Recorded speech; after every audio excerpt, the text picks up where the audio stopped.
और उसके बाद फिर देखिए हम बात करते हैं मिथाइलेशन की। तो देखिए मिथाइलेशन यहाँ पे बात करके आते हैं ना, मिथाइलेशन और रिथाइलेशन, तो इसी के हम यहाँ पे बात करते हैं। तो देखिए मिथाइलेशन क्या होता है, reversibly changes the expression of A DNA segment without changing it's sequence. तो यहाँ पे क्या होता है कि डीएनए का एक्सप्रेशन जो होता है ना, ये चेंज होता है और ये रिवर्सिबली चेंज होता है, लेकिन डीएनए के सेगमेंट में ना कोई चेंजेस नहीं आते हैं। ठीक है, जैसे डीएनए का जो सेगमेंट है ना, ये डीएनए के सेगमेंट ऐसे ही रहेंगे। ठीक है, यहाँ पे न्यूक्लियोटाइड वगैरह में कोई सीक्वेंस में कोई चेंजेस नहीं आ रहा है।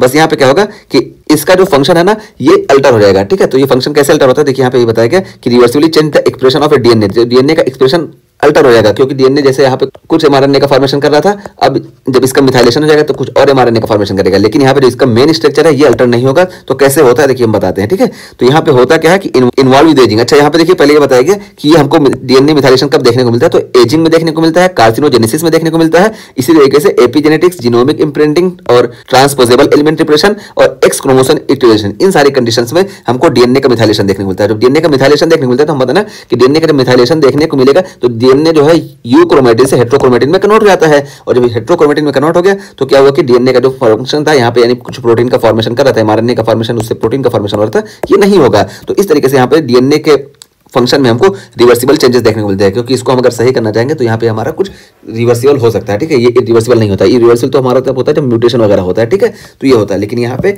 हमको रिवर्सिबल चेंजेस देखने को मिलते हैं, और ये सारी वजहों से हमको मिथाइलेशन ज्यादा देखने को मिलता है। ये चीज बता दिया गया। और देखिए यहाँ पे यही बताया गया कि DNA is methylated in imprinting. तो इम्प्रिंटिंग में, जीनोमिक इम्प्रिंटिंग में हम डीएनए को मिथाइलेटेड कर देते हैं, इस तरह से डीएनए जो होता है इनएक्टिव हो जाता है।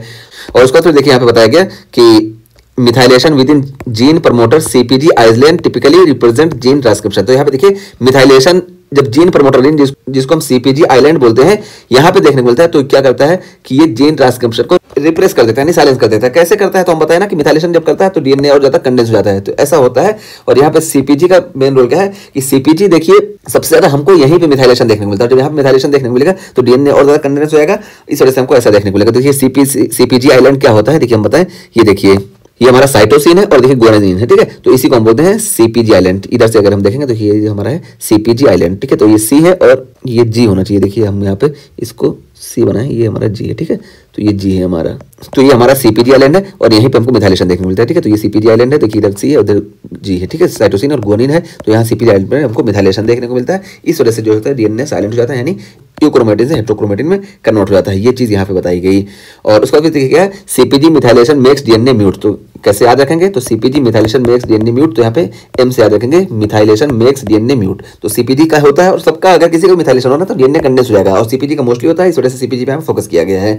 तो वही सीपीजी मिथाइलेशन मेक डीएनए म्यूट, तो डीएनए को ये म्यूट कर देता है। और उसको फिर देखिए बताया गया फ्रेजाइल एक्स सिंड्रोम के बारे में, कि फ्रेजाइल एक्स सिंड्रोम में क्या होता है कि इस डीएनए का जो मिथाइलेशन होता है ना, ये डिसरेगुलेट हो जाता है। तो जब डिसरेगुलेट हो जाएगा तो इस वजह से हमको फ्रेजाइल एक्स सिंड्रोम देखने को मिलता है। तो फ्रेजाइल एक्स सिंड्रोम हम आगे बात किए हैं। ठीक है, तो फ्रेजाइल एक्स सिंड्रोम क्यों देखने को मिलता है, क्योंकि जो डीएनए का मिथाइलेशन होता है ये डिसरेगुलेट हो जाता है। इस वजह से जो डीएनए है, डीएनए पे जो साइटोसिन होता है ना, यहाँ पे देखिए साइटोसिन, इस साइटोसिन का मिथाइलेशन जो होना होता है ये बहुत ज्यादा होने लगता है। मिथाइलेशन जब बहुत ज्यादा होने लगता है तो यहाँ पे क्या होगा कि ये डीएनए जो है ये अब अपना काम नहीं कर पाएगा, तो यहाँ पे इसका जो फंक्शन था सारा फंक्शन रुक जाएगा। इस वजह से हमको फ्रेजाइल एक्स सिंड्रोम देखने को मिलता है, और डाउन सिंड्रोम वगैरह ये सब से एसोसिएट होता है। ठीक है, तो फ्रेजाइल एक्स सिंड्रोम में हमको इस मिथाइलेशन में अल्टर देखने को मिलता है। ठीक है, तो ये हम चीज यहाँ पे बता दिए, इसको क्लिनिकल पॉइंट से भी रिलेट कर दिए। तो ये हमारा हो गया डीएनए मिथाइलेशन। डीएनए मिथाइलेशन में क्या होता है कि यहाँ पे डीएनए के सेगमेंट में कोई चेंज नहीं आता है, लेकिन रिवर्सिबली इसका एक्सप्रेशन चेंज हो जाता है, और ये इन सारी कंडीशंस में देखने को मिलता है। और यहाँ पे देखिए सीपीजी आइलैंड पे हमको मिथाइलेशन देखने को मिलता है, तो यहाँ पे डीएनए म्यूट हो जाता है। इसको हम याद रखेंगे, सीपीजी मिथाइलेशन मेक्स डीएनए म्यूट।